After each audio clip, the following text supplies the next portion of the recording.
Students, आज हम करने जा रहे हैं विस्टास का 4th chapter the enemy. It is written by Pearl S. Buck. This is the chapter about a doctor who is a surgeon. Clear? Background of the chapter. The chapter is written when US and Japan war was going on. जब Japan और America में युद्ध चल रहा था उस समय Japanese वर superior over Americans. उस समय अमेरिकन से ज़्यादा सुपीरियर जापानीज को माना जाता था। प्रेजेंटली जब चैप्टर लिखा गया है तब के बारे में बताया गया है। Army at war but Sadao not sent to war. तो डॉक्टर सदाओ हमारे मेन कैरेक्टर हैं। तो जब भी वॉर चल रहा होता है तब भी डॉक्टर्स का काफ़ी इम्पोर्टेंट रोल होता है। डॉक्टर्स को भी वॉर पे भेजा जाता है ताकि सोल्जर्स वगैरह को देखें। तो इस समय अमेरिका और जापान में वॉर चल रहा है और डॉक्टर सदाओ एक जापानीज़ डॉक्टर हैं। तो आर्मी में तो युद्ध तो चल रहा है लेकिन डॉक्टर सदाओ को वहाँ नहीं भेजा गया। इसके पीछे रीज़न क्या है? General might need him. जैसे हमारे यहाँ राष्ट्रपति होते हैं उस तरह से जापान में जनरल होते हैं। तो जनरल को शायद डॉक्टर सदाओ की ज़रूरत पड़ सकती है, इसलिए भेजा नहीं गया। Was perfecting a discovery that would render wounds entirely clean. और डॉक्टर सदाओ एक डॉक्टर ही नहीं है, एक साइंटिस्ट भी हैं और ये एक ऐसी डिस्कवरी कर रहे हैं जिसमें जो वुंड्स हैं, घाव हैं, वो बिल्कुल क्लीन हो जाएंगे। क्लीन मीन्स कि उनका कोई निशान भी नहीं रहेगा। इस तरह की रिसर्च कर रहे हैं वो। और जनरल को उनकी ज़रूरत क्यों पड़ सकती है?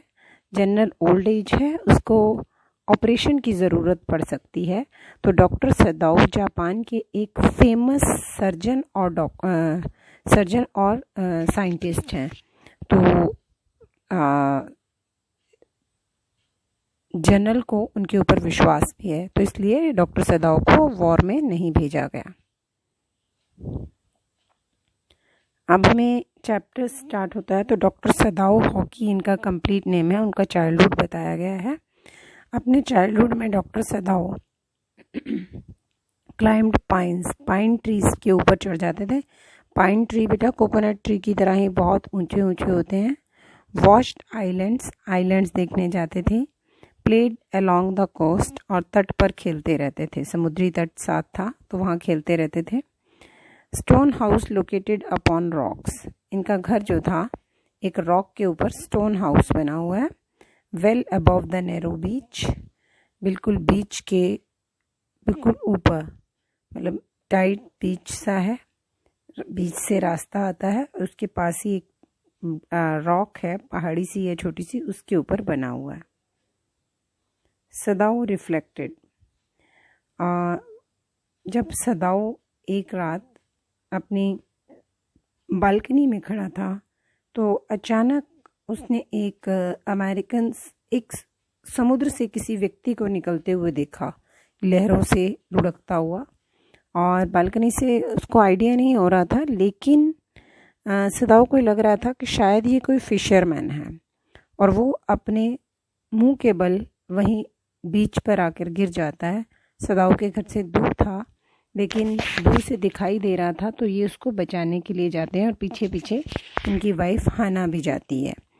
और जब वो जाकर वहाँ देखते हैं तो ये कोई जापानीज फिशरमैन नहीं होता, ये अमेरिकन सोल्जर होता है। Wondered as to why he had saved the American. तो इन्होंने इस सोल्जर को अपने घर पर ले आए, क्योंकि वैसे तो वॉर चल रहा है, इनकी कोई ऐसा नहीं है कि कोई प्यार है इनको कि अमेरिकन से कि इसको बचाए, नहीं। लेकिन एज अ डॉक्टर इन्होंने शपथ ली हुई थी कि अगर किसी को भी इनकी ज़रूरत पड़ेगी तो उसको बचाएंगे। तो इसको बचाने के लिए ये इसको घर ले आते हैं, क्योंकि इसकी बैक पर गन वुंड है, गोली लगी हुई है। तो वहाँ पर ये कुछ नहीं कर सकते। सर्जन के, डॉक्टर के एक्सपर्ट हैंड से इन्होंने उसका ब्लड रोक दिया, लेकिन घर पर लाए। Had hatred for Americans, their enemy but humanity overpowered his feeling. इनको पूरी नफरत है देशभक्ति के कारण, लेकिन ह्यूमैनिटी सबसे ऊपर होती है। तो ह्यूमैनिटी ने इनके ऊपर ज़्यादा असर दिखा लिया और इन्होंने उसको बचा लिया। ये बात इनको खुद को भी समझ नहीं आ रही कि इन्होंने क्यों बचाया। अब डॉक्टर सदाव कंफ्यूज हैं, डायलेमा होता है द्वंद्व, क्या करें, दुविधा में हैं कि अब ये ठीक हो जाएगा तो इसको अपने देश के आर्मी को सौंप दें या इसको भगा दें, और आर्मी को सौंपते हैं तो वो इसे मार देंगे, तो फिर इनको बचाने का क्या फ़ायदा हुआ। तो अब ये दुविधा में है। और इनके घर के सर्वेंट्स ने भी प्रोटेस्ट कर दिया कि अगर ये एनिमी घर पे रहेगा तो हम नहीं रहेंगे। Servant threaten to leave in protest, कि विरोध में हम यहाँ से चले जाएंगे। एक्चुअली सर्वेंट्स ये सोचते थे कि सर्वेंट 3 सर्वेंट हैं इनके। यूमी एक मेड सर्वेंट है जो बच्चों की देखभाल करती है, कुक एंड गार्डनर, ये बहुत पुराने सर्वेंट हैं इनके। डॉक्टर सदाव को भी इन्होंने ही पाला है छोटे होते से, तो इनको ये लगता है कि डॉक्टर सदाव को अपनी एक्सपर्टीज़ पर घमंड हो गया है, इसलिए ये इसको भी बचा लिया एनिमी को। और इनके सर्वेंट्स आपस में बात कर रहे हैं कि जब गन ने भी कोशिश की मारने की, समुद्र ने भी कोशिश की, एक्चुअली जहाँ पे गन वुंड था समुद्र की लहरों से भी टक्करें खा खा कर, रॉक ने भी वहीं पे उसी घाव पर मारा था तो ब्लीडिंग ज़्यादा हुई थी। Conflict between duty as a doctor and duty as a true patriot. अब द्वंद्व ये था कि वो एज अ डॉक्टर उसकी लाइफ बचाएं या फिर एज अ देशभक्त, पैट्रियट होते देशभक्त, उसको सौंप दें। Afraid of being called a traitor, traitor होता है देशद्रोही, तो वो डरते थे कि उन्हें देशद्रोही ना बुलाया जाए कभी। Resolve to save the prisoner, और सोचा कि नहीं इसको बचाते ही हैं। Hana and Sadao stood firm, ये बिल्कुल फर्म रहे, दृढ़ निश्चय रहे। Did not relent, treated the prisoner with respect, बिल्कुल भी इन्होंने अपना कन्फ्यूजन नहीं रखा और उसको प्रिजनर को, एनिमी को, जिसका नाम टॉम है, इसको पाओ भी बोला जाता है, प्रिजनर ऑफ वॉर, उसको पूरी बचाने की कोशिश कर रहे हैं। Sadao gave the prisoner a boat, अब सदाव ने ठीक कर लिया और इसने इन्फॉर्म कर दिया जनरल को कि मेरे यहाँ एनिमी है। लेकिन जनरल उस समय इस हालत में नहीं था, क्योंकि जिस समय जनरल ने इसको बुलवाया था तो जनरल को पेन उठी हुई थी, उसको खुद को सर्जरी की ज़रूरत थी। तो सदाव ने बताया कि मेरे यहाँ एनिमी है और मैंने उसे बचाया है, तो जनरल को और भी ज़्यादा विश्वास हो गया इसके ऊपर कि ये बहुत अच्छा सर्जन है, कि जो आदमी एक एनिमी को बचा सकता है तो अपने देश के आदमी को तो बचाएगा ही। तो जनरल प्रॉमिस करता है कि मैं अपने प्राइवेट किलर्स भेजकर इस आदमी को मरवा दूंगा और इसके डेड बॉडी भी उठवा दूंगा, ताकि आपके ऊपर कोई दोष ना आए, क्योंकि जनरल ये नहीं चाहता कि सदाव को पनिशमेंट मिले। लेकिन सदाव 3 दिन वेट करते रहते हैं, 3 नाइट्स, लेकिन कोई भी नहीं आता। अब सदाव क्या करें, क्योंकि सर्वेंट्स घर छोड़कर चले गए थे और बड़ी परेशानी वाली बात हुई थी, हाना बहुत डरी हुई थी। तो सदाव ने क्या किया, Sadao gave the prisoner a boat, extra food, clothing, bottled water and flashlight and covered his hair with a black cloth. सदाव ने ये सब चीज़ें दे दी एक पॉट में रख के, और उसका सर काले कपड़े से कवर कर दिया, क्योंकि जापानीज़ तो इंडियन जैसा ही कलर होता है, लेकिन अमेरिकन्स बहुत गोरे होते हैं, तो पता चलता है जो बाल भी होते हैं उनके ब्लॉन्ड गोल्डन कलर के होते हैं। Directed him to row to an uninhabited island, तो बताया कि इस आइलैंड पर, जो उनके घर से ही दिखाई देता था, जहाँ पर कोई रहता नहीं है, तो वहाँ पर जाके रुक जाना। Asked him to wait for a Korean fishing boat, और बोला कि अगर आपने शेल्टर लेना हो, जाना है आगे, तो आपने जापानीज़ बोट में नहीं जाना, आपने, क्योंकि जापानीज़ तो पकड़ के मार देंगे, और आपने कोरिया की बोट में आपने शेल्टर लेना है। Told him to flash the torch twice if he ran out of food and flash it once it was if he was all right, और उसको बताया कि रात को टॉर्च नहीं जलाना, इवनिंग में 2 बार टॉर्च करोगे इसका मतलब ये है कि तुम्हारे पास खाना ख़त्म हो गया तो मैं आपको खाना पहुंचा दूंगा उस आइलैंड पर। अगर 1 बार करोगे दैट मीन्स खाना है लेकिन तुम वहीं हो, तुम्हें वॉट का शेल्टर नहीं मिला। और प्रिजनर एस्केप, प्रिजनर बच के निकल जाता है। जनरली फाइनली इन्फॉर्म्ड, अब ऑपरेट कर दिया था सदाओ ने। सदाओ को ये लगा कि जनरल भूल चुका है और किसी को भी भेजा नहीं है उसने, और रियली उसने नहीं भेजा था जब, और सदाओ को ये था कि अब कुछ समय तक जनरल को होश नहीं आएगा और इन बिटवीन इसके ऊपर एक्शन भी हो सकता है। और अगर ये 72 आवर्स तक तो सदाओ को भी श्योर नहीं था कि जनरल जिएगा या नहीं। तो जब जनरल को होश आ गया तो general offer to help and send assassins. Assassins होता है बेटा किलर्स। जब उसको बताया उसने तो उसने ऑफर करा था, ये तो हमने पहले ही बात कर ली। Assassin would kill and remove the prisoner quietly. 3 nights pass, no assassin turn to, ये कोई भी नहीं आया। अब admission by the general that he had failed in doing that duty toward the country.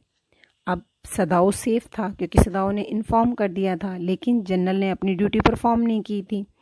Justified his action, general ने अपनी सफाई दी, that it was due to ill health, बीमारी के कारण, and not due to lack of patriotism.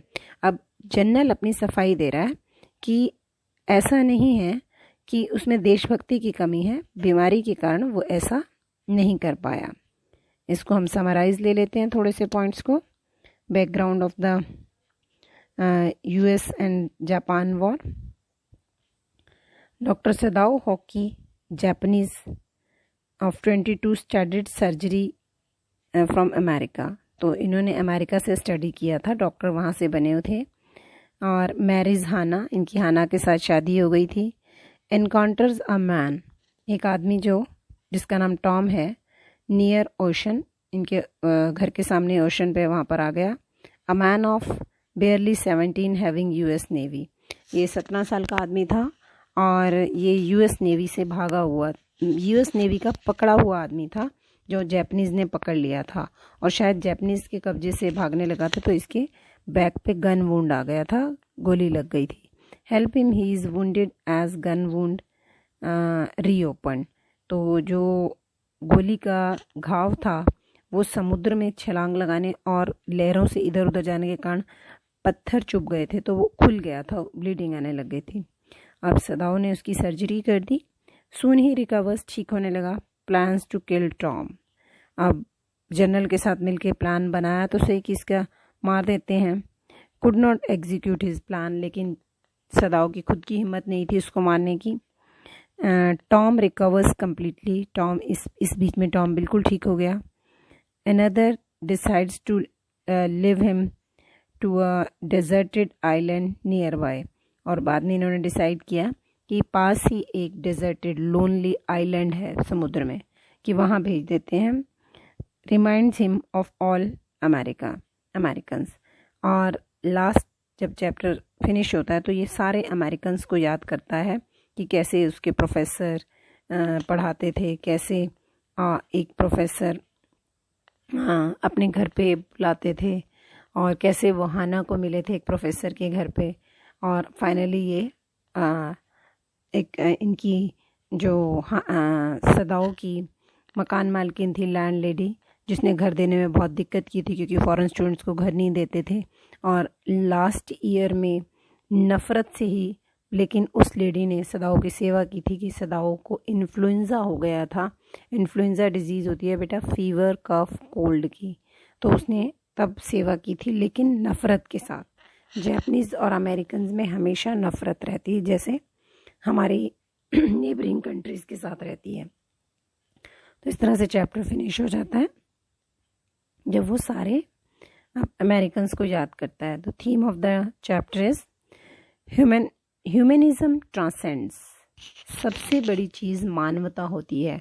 Transcends change, और मानवता change कर देती है। The story reveals the conflict between east and west, east और वेस्ट के भेदभाव को दिखाती है। जैसे अमेरिकन्स अपने आप को सुपीरियर सोचते हैं।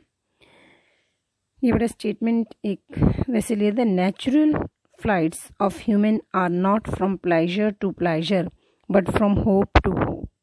हमारी जो उड़ान होती है वो खुशी से खुशी तक नहीं होती, उम्मीद से उम्मीद तक होती है, और उम्मीद कभी नहीं खोनी चाहिए। जैसे अभी भी सिचुएशन चल रही है तो हम उससे रिकवर करेंगे।